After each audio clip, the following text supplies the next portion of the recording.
Pnawn da, croeso cynnes iawn i'n digwyddiad ni heddiw yn Llyfrgell Genedlaethol Cymru. Good afternoon and a very warm welcome to our event today. My name is Ifor Dafydd. I'm Digital Archivist in our Digital Scholarship section here at the library.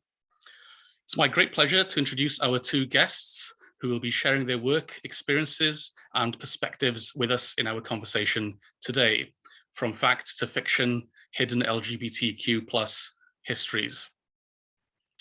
Norena Shopland is an author, historian, specializing in the history of sexual orientation and gender identity. Her book, Forbidden Lives, LGBT Stories from Wales, is the first completely historical work on Welsh LGBTQ+ history. Queering Glamorgan and A Practical Guide to Searching LGBTQ+IA historical records have become very popular as toolkits to aid people in doing research. In 2021, she was commissioned by the Welsh Government to deliver LGBTQ+ training to local libraries, museums, and archives. Her latest book, is a history of women in men's clothes, from cross-dressing to empowerment. Croeso, Norena. Thank you. Kirsti Bohata is Professor of English Literature and co-director of CREW, the Centre for Research into the English Language and Literature of Wales at Swansea University.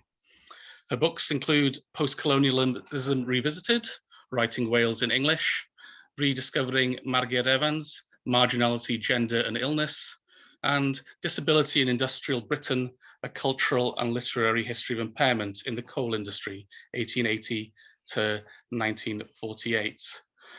Her forthcoming publication, appearing very soon from Parthian, I believe, is Queer Square Mile, Queer Short Stories from Wales, co-edited with Mihangel Morgan and Hugh Osborne. Croeso, Kirsti. Diolch. So we're going to have a conversation for half an hour or so, and at the end of our chat, we will have a Q&A session. So if you have any questions for Kirsti and Norena, please take this opportunity to ask them. You can do so by putting them in the Q&A box, which you should be able to find at the bottom of your screen. We will aim to ask as many of them as we can. So once again, a very welcome to our speakers, a warm welcome to you all, and let us begin. So we've titled our conversation today, From Fact to Fiction, Hidden LGBTQ+ Histories. Can we start our conversation by talking a little about facts, about history? Where and with what do we begin?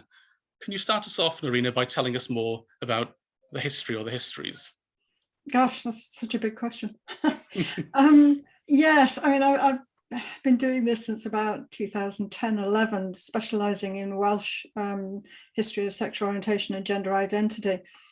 And back then, for History Month, there was only a handful of events taking place, about 7 or 8.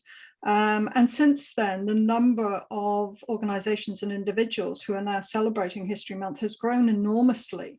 Obviously not so much for the last 2 years because of lockdown, but it's great to see so many people taking part in History Month now. And it's when I started doing it with Forbidden Lives, and also the initial project that I started with, which was Welsh Pride, which was the first funded LGBTQ+ project in Wales, looking at those individuals with relation to this country. And it was very difficult initially because nobody really had done much about it. And one of the reasons I was spurred on to doing it is because I was fed up of reading books about LGBTQ history and everybody talking about England, Scotland, Ireland, and then they'd talk about Ivor Novello and nobody would ever mention Wales. And I was getting so fed up with this, and I thought, fine, if nobody's going to do this, I'll do this. Hence Forbidden Lives. And one of the things that really came through with that book was how influential people from Wales, or with a Welsh connection, have been in relation not just to LGBTQ+ history in the UK, but also to the history of society and legal history. When you look at the influence of people around the 1957 Wolfenden and the 67 sexual acts, then it's driven by people either in Wales or Welsh people. And it's really quite astonishing. So these individuals were incredibly influential, not only in changing the laws in this country, but the impact internationally as well. You look at the laws around policing. It was a Welshman, Griffon Williams, who really looked at how the police were interacting with LGBT community, and he was the one with his colleagues who pushed forward for the police to change their practices. So Welsh people have had an enormous impact. And so trying to find people from the past has been difficult because of the language. Obviously, modern terminology we can't use further than really the late 19th century. So sometimes it is a bit of a struggle to find people from the past. And so it was necessary when I was writing Forbidden Lives to devise a new methodology to find people. And I was particularly anxious to increase the coverage of women's history, because as we know, women's history always lags behind men's history. So I wanted to do a lot more. Hence how the book A History of Women in Men's Clothes came about, because I stopped looking at what people are and what they were doing, and the most common thing they were doing was cross-dressing. And of course, when you do that kind of deep research, you get everything that comes up. And I'm a bit like a magpie. Any nice shiny story, I grab hold of it and keep it. And of course, going through all that, I often came across fictional stories, particularly in the Welsh newspapers online. And then I would inundate poor Kirsti with emails going, got another one, got another one. And just in the last few days, I found another two, which date to 1935 and 1937. So Kirsti, I'll be back on email again. So yes, everything that I find in terms of fiction, I pass on to Kirsti. Fantastic. Yeah, we're jumping in at the deep end, as it were, with history, and some of it being uncovered and still ongoing work, as it were, and some very, very fresh off the press. More emails to come. I don't know, yeah, Kirsti, perhaps then you can talk a little maybe about queer fiction, I guess, in Wales, what's out there, where we're at currently, or maybe start talking maybe about the relationship between history and fiction. Also a huge question, several huge questions. I mean, in a sense, there is a similar trajectory to what Norena's describing in literature. I began work on Amy Dilwyn in about 2008, and as a feminist, and then rapidly realized that I needed to be looking at her as a queer writer. And there are a few novels. Rhys Davies obviously is a well-known queer writer already, but there wasn't much. I mean, I was and started thinking about an anthology of queer writing from Wales around 2012. I'd written an essay on Magiad Evans and gone to the archives in the National Library and read some both her diary documenting her relationship with a woman, and also some of her unpublished short stories, which added to her representation of lesbian life. But there still wasn't that much. I was still sort of trying to grasp around for a sense of a wider tradition, and that sort of slogan that was used, I think Darrell Leaworthy mentions it in one of his books, there's no gays in Wales. It did feel a little bit like that there wasn't much queer writing in Wales. And over the last 10 years or so, all my projects seem to take about 10 years, it became evident that there is an enormous amount. I mean, not only do we have Amy Dilwyn's novel Jill, which really is one of the most sort of the earliest really kind of explicit queer lesbian short story, novel, sorry. But I mean, Norena was sending me these things that were, seemed to be coming from nowhere. And I'm both delighted and dismayed to hear that you found some. The worst thing about finishing an anthology is that you know that there's going to be something left. And this does feel like a project. But I have the book, look, it's out, it's finally out. But this book has taken about 10 years. And it was going to be an anthology of segments from novels, because I knew more about novels then, and maybe some poetry, and we thought if we squashed it all together then we'd have a decent book. It's a really difficult task to do, actually, to create an anthology from, you know, extracts. But as time went on, and as very generous people, so Norena and people like Michelle Deininger as well, and Tony Brown and others came on board and started identifying in their own research these stories, this became sort of quite a collaborative effort. And in the end, I went to Parthian with a proposal with about 40 stories, and that's not comprehensive. I haven't put everything that Norena gave me, and there's loads more Rhys Davis and loads more Glyn Jones we could put in. But right up until the last minute, Parthian, the publishers, were suggesting new writers, and we're publishing quite a few stories in here for the first time. So some of these are proper archival searching. So I went into Ken Etheridge's archive. You know, he's a well-known artist and a dramatist, but he did write the odd short story that's never been published. So we've got one of those in here. Magyad Evans, as I said, an unpublished short story of hers, and some contemporary stories which Parthian had sight of. So this, on the one hand,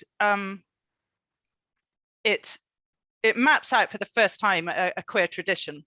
I think you can call it a tradition. It runs from 1837 with one of the stories that Norena found in an anonymous story in a newspaper, through to unpublished or published for the first time contemporary short stories. And yeah, it feels in 10 years we've gone from can we find any to goodness me, there is this really substantial tradition. And this is only short stories. We've ignored the novels. We talk about some of them in the introduction, and we've ignored poetry. So there's plenty more to be done. Maybe there's a volume 2 on its way.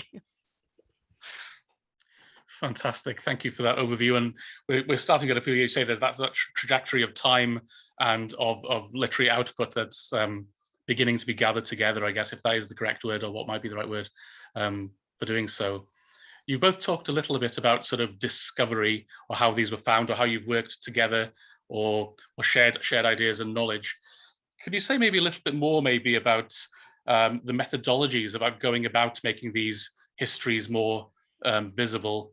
Those methodologies perhaps might be different in historical or literary text, or as we've already seen in your comments already, there are correspondences, or there's overlaps between both of them.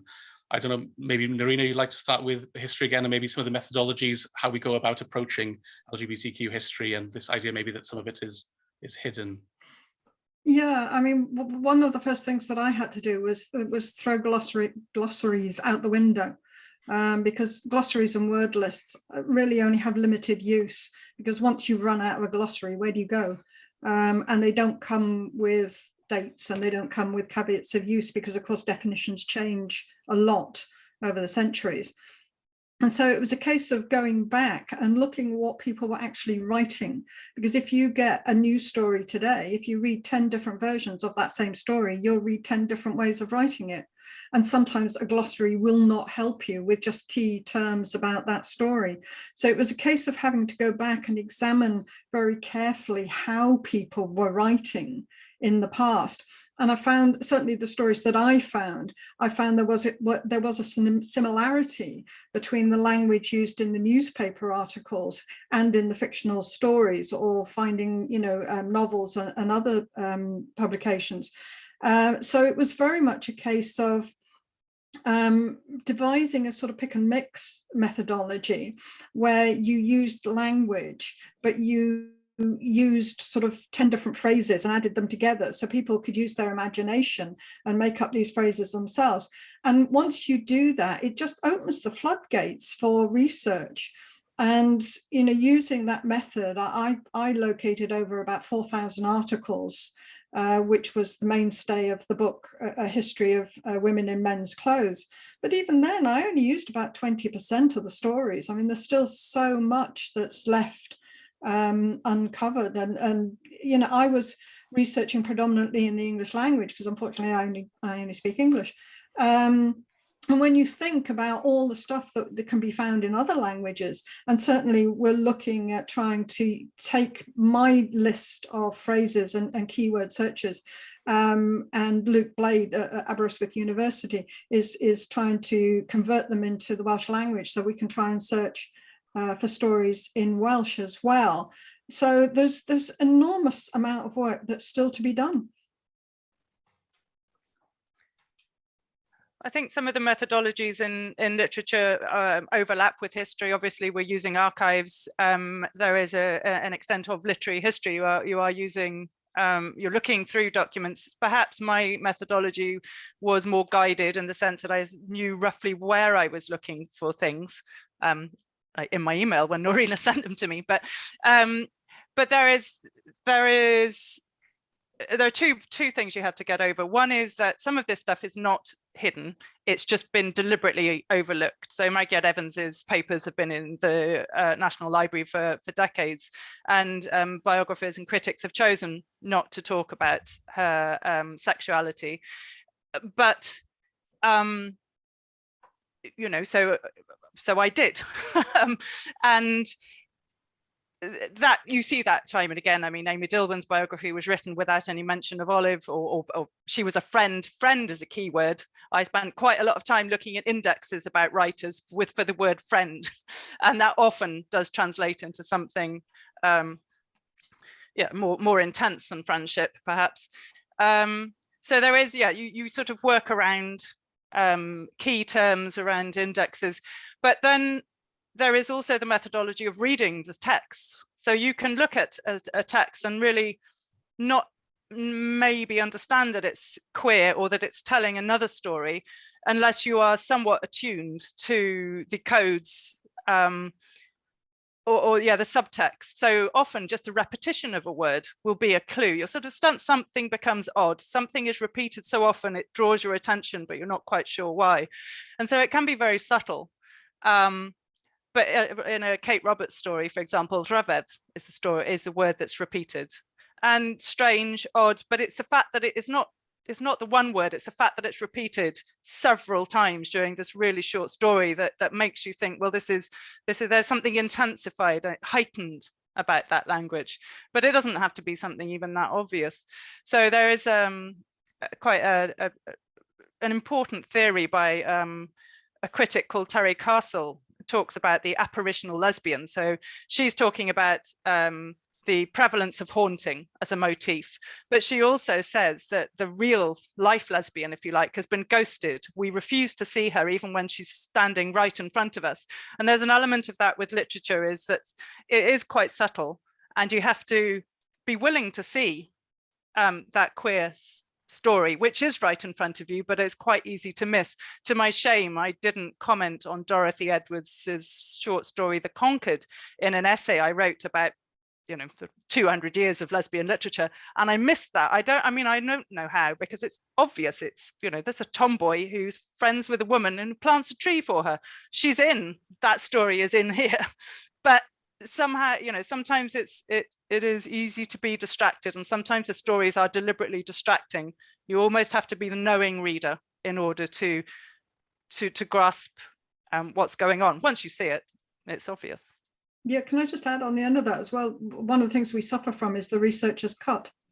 The people research for specific reasons, and they'll leave everything in the archive that they don't want.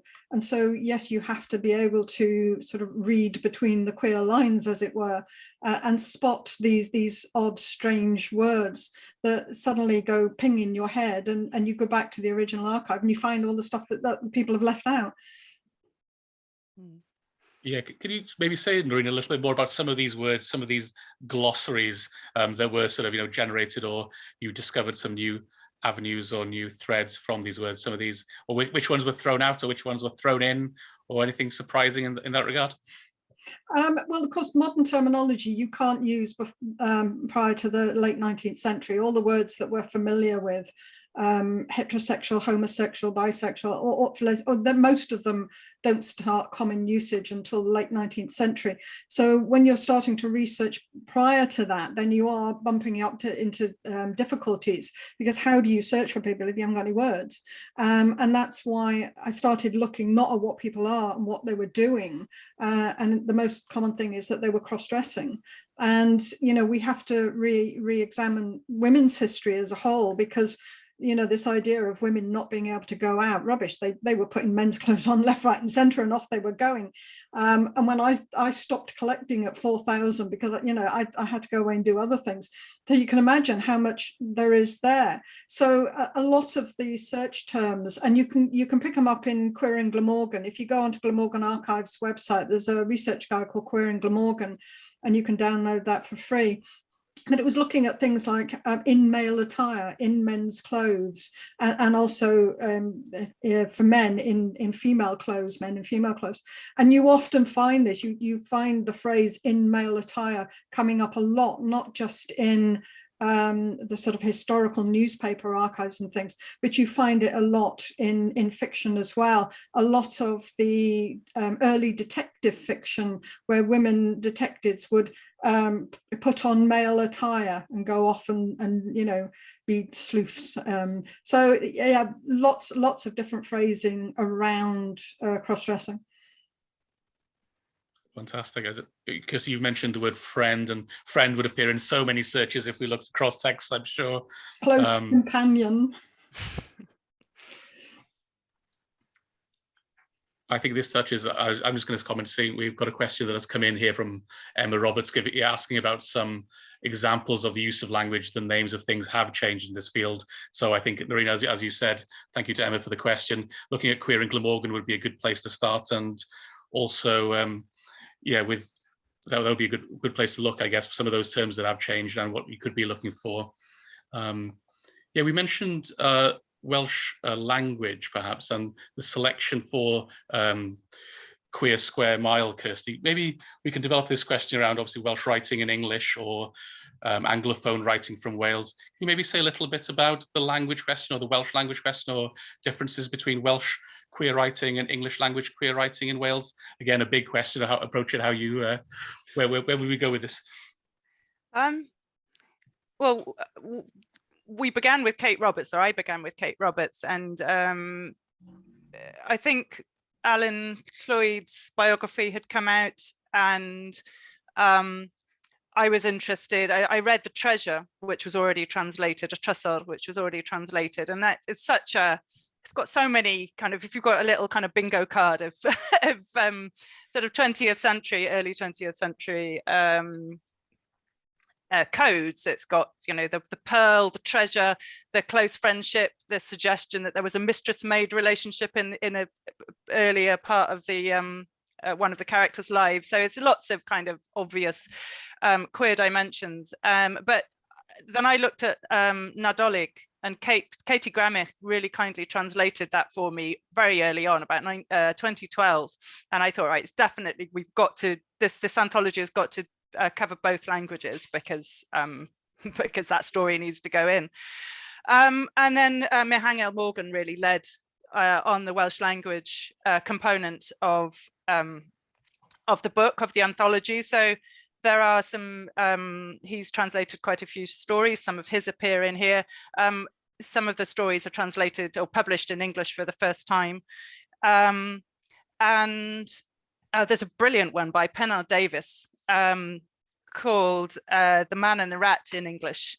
Y dyn a'r llygodion fawr in Welsh, I think, or the other way around, I can't remember now. But and that is really interesting, because that is really explicit in the sense that this is about a man who is, well, it's the rat speaks too, so it's very odd, it's very fantastical, but it's very much about a man who is in love with another man, and who ultimately is rejected by him. And so there's, you know, there's no code here in that sense, but it was published in 1941, so really early. And although it was published first in a collection in the 1960s, so it makes it look later, actually it was published in a Welsh language journal in 41. And it suggests that there is this quite outspoken and important tradition that's sort of been forgotten. And so I'm not sure I could tell you on the basis of the stories that we've got here what is distinctive about these two traditions. I think that's still, there's more work to be done, and there's a PhD being done in Swansea. I'm going to forget the name of the researchers, I'm sorry, but on queer literature, and I think that in Welsh, and that will be really important to take a wider span. But what's interesting is that it is there. It's much more central than we think. Kate Roberts, Panna Davies, these are important figures. They're not obscure names, and that for me was really exciting to bring those into this tradition. And then we have some very recent work by people like Dylan Hugh as well, which is great. Fantastical. I think that's one of the and what actually one other thing is that it's in Panna Davies's dedication to an American man that he knew from his time at Yale, and who he maintained a lifelong friendship with, and the two families, they were both married men in the end. They maintained a relationship for life. But he has a dedication, a really passionate dedication to this man and his wife, which draws on medieval tradition and love poetry. So I think that would be a really interesting thing to explore. Obviously, with Gwerfyl Mechain, that's another potential avenue. So there's, and Mihangel Morgan has written about this a bit in Queer Wales, which is a collection of essays, but I think there's a lot more work to be done. Fantastic, and I would note that we have papers for a number of these writers, including Mihangel Morgan himself, at the National Library. So of course you're welcome to come, and everybody's welcome to come and explore. And there's plenty more research. It's fantastic to hear the research projects out there being done currently, and hopefully from this conversation and others in other places, more will and remains to be done. Another question maybe around language is about sort of labels, or how we describe certain maybe authors or people in the past, and certain choices that I guess you can make as editors, or you can make as a historian, about thinking about how we talk about these past figures. I don't know, Norena, would you say a little about how labels and thinking about the past inform our idea of history?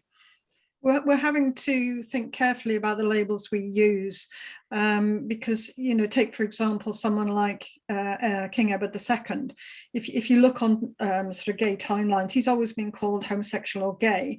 And if you do that, in a way, you're sort of devaluing other relationships, because he was married, he had a reasonably successful relationship with his wife. They may not have been in love, but they had a relationship, and he had relationships with other women, and he fathered other children. So if we call him gay or homosexual, then what's happening to those women?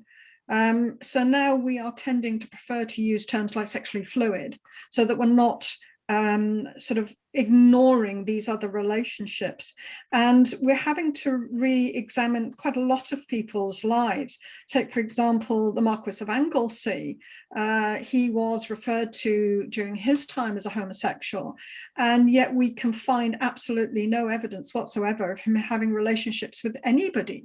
So in relation to a question in the chat about asexuality, we have to bear that in mind. We can't say, well, this guy's homosexual because other people said he was. We have to say, well, maybe he was asexual, maybe he, was bisexual. We don't know. We don't have enough information to make those judgments.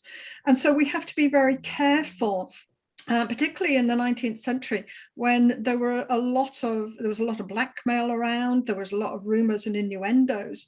So we can't always take somebody else's word and then define that person for the rest of existence by those words. So we need to be very careful, and we need to be very open to consider all possibilities. Yeah, we had a long discussion about this as editors when we were writing the introduction to Queer Square Mile. We selected the stories on the basis of their content. We didn't make any reference to the authors. possibly Amy Dilwyn's short story I went to because I knew about her, but we weren't interested in the identities of the writers. However, we did decide to discuss the identities of the writers without trying to impose a label. We sort of discussed the fact that we can't impose labels because we don't know how they understood themselves. As Norena said, if you go a bit further back in time, the idea of a sexual identity doesn't really even exist. You have activities, the idea of being defined by an identity, and I think we're going in that direction again, where certainly the very basic 20th century binaries and heterosexual, homosexual, bisexual, they don't really they're not adequate. They're a product of their time. And so this isn't, but the problem with rejecting labels is that you run the risk of making queer sexualities invisible again. So as I said, we discussed this, and Hugh Osborne was making a point that we really don't need to label people and that you risk sort of rewriting history almost. And I agree, but we decided that we did need to talk about this without imposing a label. We could say things about people's lives. And the reason for that is that we're working still in Wales in a situation where we're still making some of these stories public, where entries in the Welsh Dictionary of Biography, for example, still don't really discuss, because they're dated and they need to be edited again, but they still don't discuss people's queer lives. So in that context of suppression, it's really important actually to talk about that. So, but we talk about marriage as alongside queer sexual relationships, for example. And the word queer, I know not everybody likes it, and I certainly wouldn't impose it on anybody, but it's helpfully capacious. And it's actually about not defining people and narrowing them down to a particular identity and possibly allowing for difference. So Magyar Evans had a passionate relationship with a woman called Ruth Farr, who she was friends with well after her marriage to Michael Williams. I'm not going to call her a lesbian or bisexual or anything, because she was who she was, and I would rather not fix the term. She didn't describe herself as a lesbian, but she described Ruth as one. So it's really it's really complex, even in one individual, and how you can start imposing labels across history is beyond me. Yeah, I don't know, Norena, if you wanted to add something on that. I'll just mention, since asexuality was mentioned, Lindsay has asked a question. I guess we're jumping around, if that's okay with everybody. Thank you, Lindsay, for the question. Yeah, do you have any stories about asexuality or asexual points from an asexual point of view, or any particular search terms when searching on libraries to find that content? And I guess that is very much just touching upon the discussion we've had now, really, about labels and how they help to make things visible, discoverable, uncovered, not hidden, but also, again, that resistance or rejecting the idea of labeling people, and embracing a sort of more fluid and open understanding of sexuality and sexual identities. Lindsay also asks, I'm researching for a short story. I'm struggling with finding asexual content, as a lot of it skews to younger readers. I don't know, Norena, if you have any comment or anything you could suggest maybe around asexuality at all there?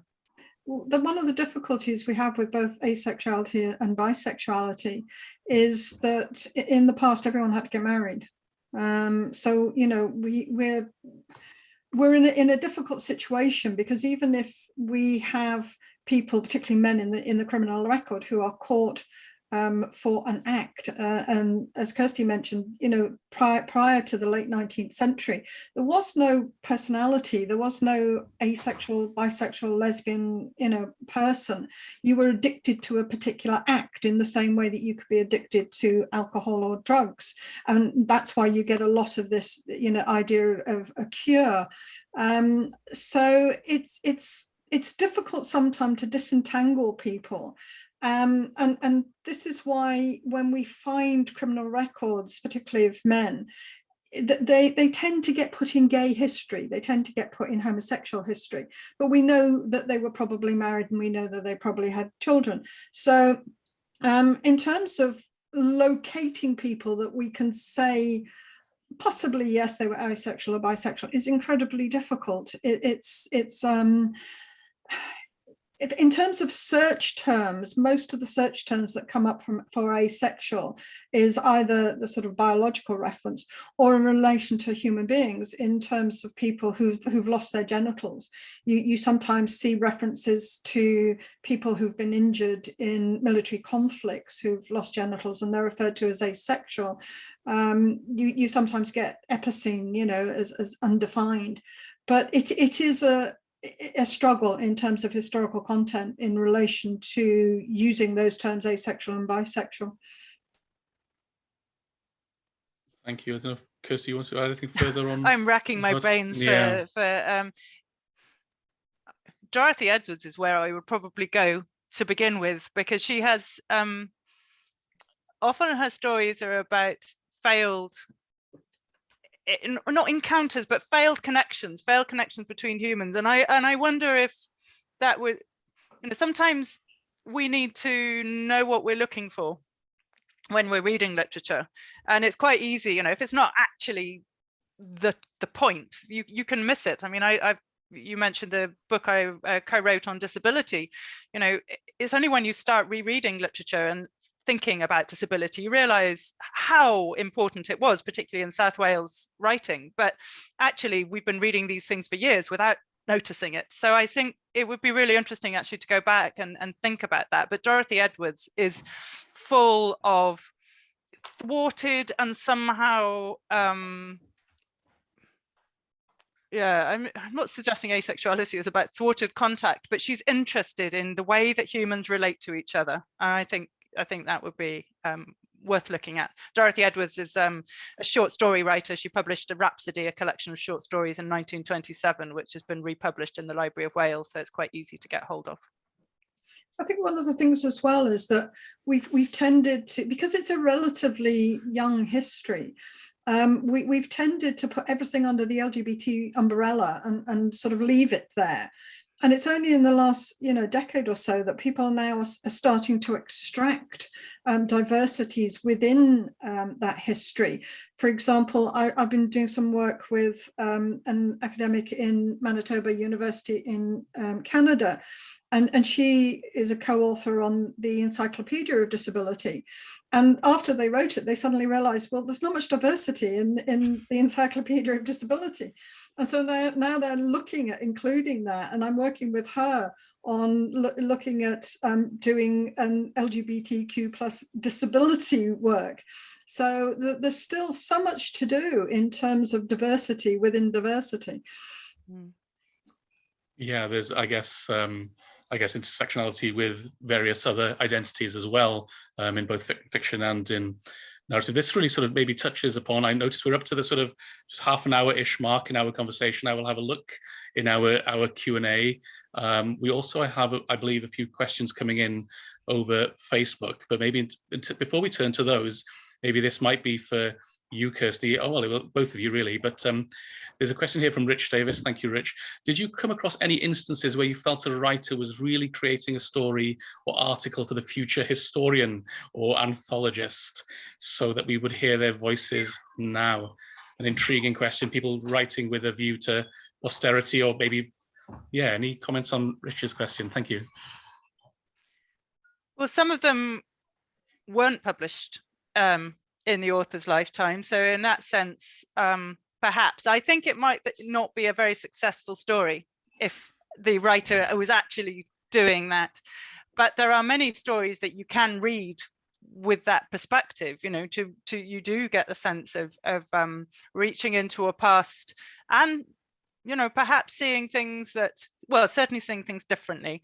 There are Ken Etheridge's short story, which hadn't been published before. We've dated it around 1950s because it's actually very difficult to date from the organization of the archive, which is a science fiction. It's called Nobody Dies and Nobody Lives, and it's set in what is probably a mountainous area of Wales, probably after some kind of mass well, a nuclear holocaust probably, but in this futuristic place. And so it's hardly anthropological, it's hardly giving a glimpse into the 50s, but it is giving a sense of trying to, seeing how a creative mind is trying to talk about a topic that, you know, it was homosexuality was illegal, and Ken Etheridge is a gay man, and he's trying to find these kind of creative ways of exploring human sexuality.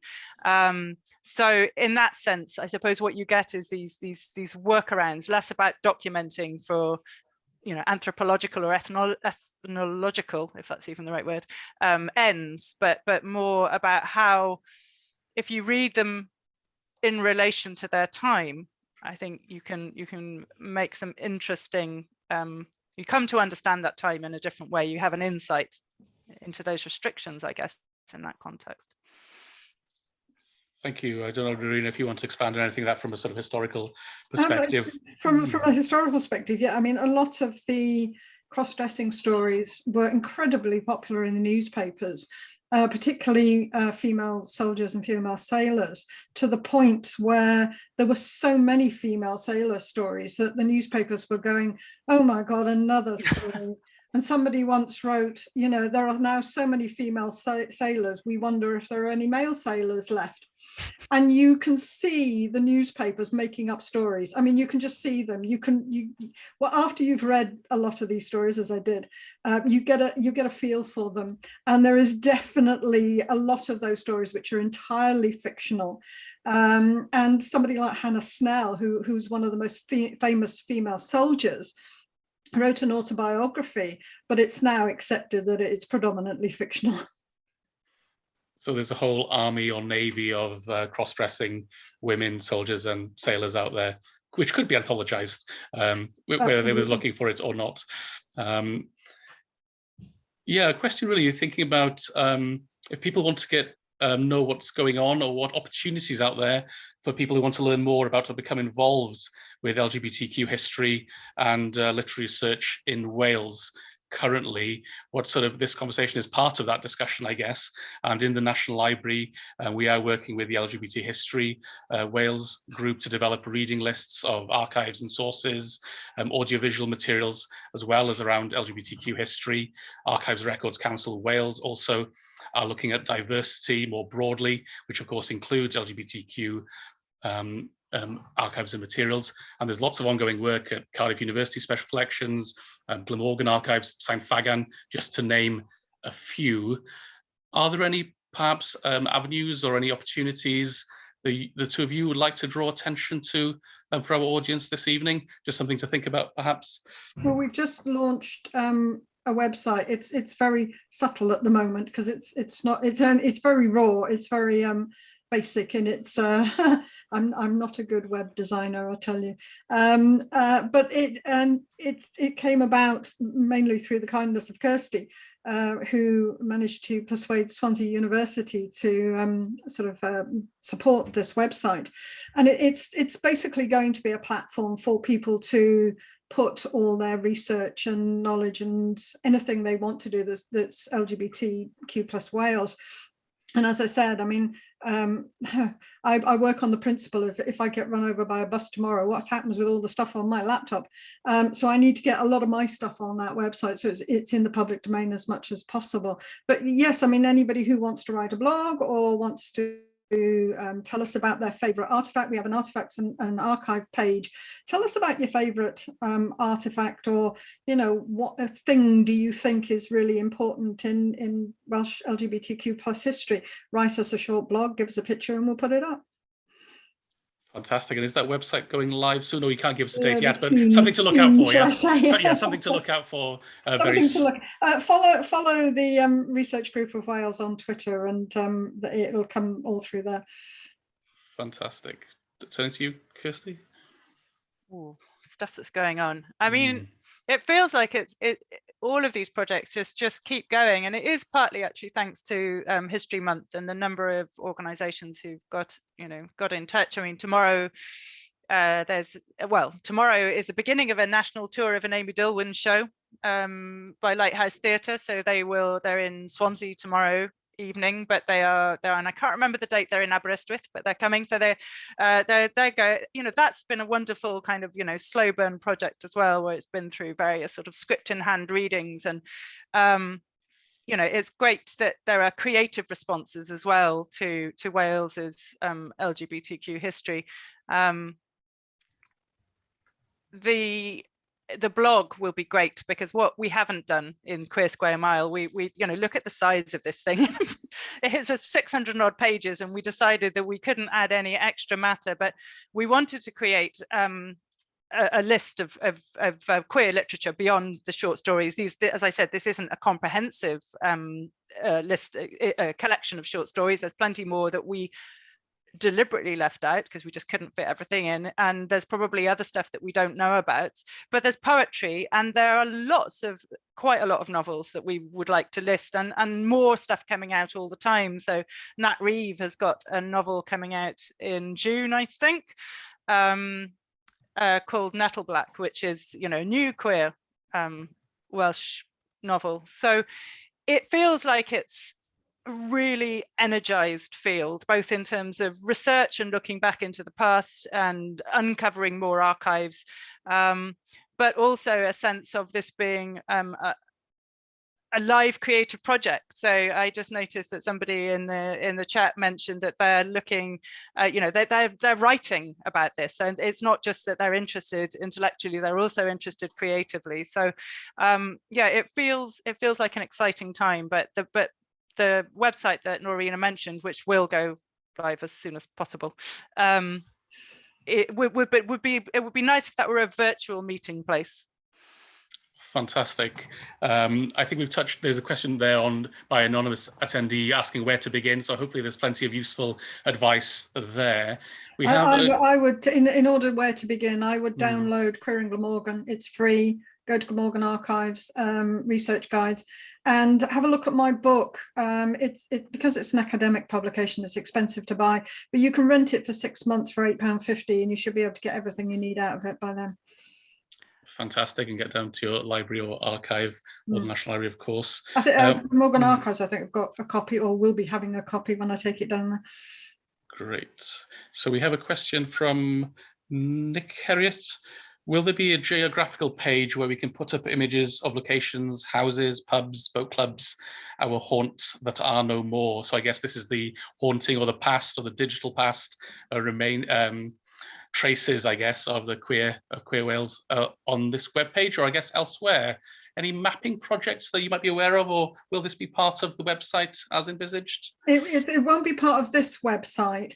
However, following the success of the training with the Welsh Government, we're now looking at doing a queer map of Wales, and that proposal is just being written at the moment when I get around to finishing it. And that will be, as you say, it'll be a queer map of Wales. It means you can pin photos, videos, images, archives, anything. So hopefully that is a project, I think, which is about a year in it appearing. Fantastic, wonderful news. So thank you for answering that question there. I notice we are racing towards the end of our 50 minutes. So if anybody does have one more perhaps question they would like to ask, now is your time. Please put it in our Q&A. So before we come to the end, I guess, I could say perhaps that libraries are often seen as places full of systems and order, where things are put neatly on the shelf. But as we've seen this evening, we want to unsettle that, or problematize that, because that's where we're getting closer to our LGBTQ history, fact and fiction. So I guess, can I maybe close our conversation part, or this conversation this evening, by asking you both, what do we need to do, or what do we need to problematize or unsettle next? And while you think about an answer to that, I will have another final look in the chat, Q&A. No. So yeah, thank you everybody for your questions in the Q&A this evening. So yeah, where do we go next in terms of unsettling or problematizing? What do we do next for this topic? Who wants to go first? I think more intersectionality, looking more diversity within LGBTQ plus history. There's so much there. Fantastic. Yeah, I would absolutely wholeheartedly agree with that. It's still, there's still much more to be discovered. When people publish an anthology, normally you get the other critics going, oh, I wouldn't have done it like that. I would have put all of these authors in. Now, it doesn't feel like that's a likely response to this anthology. But what I am hoping is that people start finding more stories, the stuff that, you know, the stuff that we've missed. It will hurt, but it's been a collaborative project so far, and it would be really great to find more. And this is, you know, it is already very intersectional in lots of ways. But I think, yeah, I think consciously focusing on intersectionality, and that's a really complex web there. I mean, Norena mentioned sexuality and disability, for example, and then they do have a parallel relationship, and there are critics working on both. But actually what happens when you start exploring gender, sexuality, race, class, ability, disability, and the other and other sections that I haven't mentioned, it becomes much more exciting. Welsh identity, for example, national identity. That's partly what we do in the anthology, but as I said, it's a beginning, and so I would like that conversation to be continued. Fantastic. That's a great positive. It's a challenge, I guess, to all of us here present and all of us ongoing. And we will look forward to the publication soon of the anthology, and of course the other books that we've referred to. We need more researchers. So if people watching, you know, go out there, sit watching your TV and play on Welsh newspapers online or anywhere else, and just look for stuff. Yeah, and get in touch. You know, if you have questions, I noticed the person who's doing a dissertation, you know, feel free, you know, you Google my name, my email comes up pretty quickly. So feel free to get in touch. And yeah, you find people across social media as well, or get in touch with the National Library. Very happy to help out there. So, well, thank you very much to you both. Thank you very much to our audience for all their questions. We've tried to answer as many as we could. This conversation could go on a lot longer. Before we leave today, I'd just like to draw everybody's attention to our next online event, which will be held on the 16th of March in association with Gwyl Greganog Festival, Baffling, Bela Bartok in Aberystwyth, where we will join Dr. Rhian Davies to examine the great Hungarian pianist composer Bela Bartok's UK public debut here in Aberystwyth 100 years on. So you'll find further details on our social media and on our website, where you can, of course, book your tickets. So thank you once again to Norena and Kirsti for such a stimulating conversation. Thank you all for joining us. Take care, and we look forward to seeing you again very soon. Hwyl fawr. Diolch yn fawr. Yeah.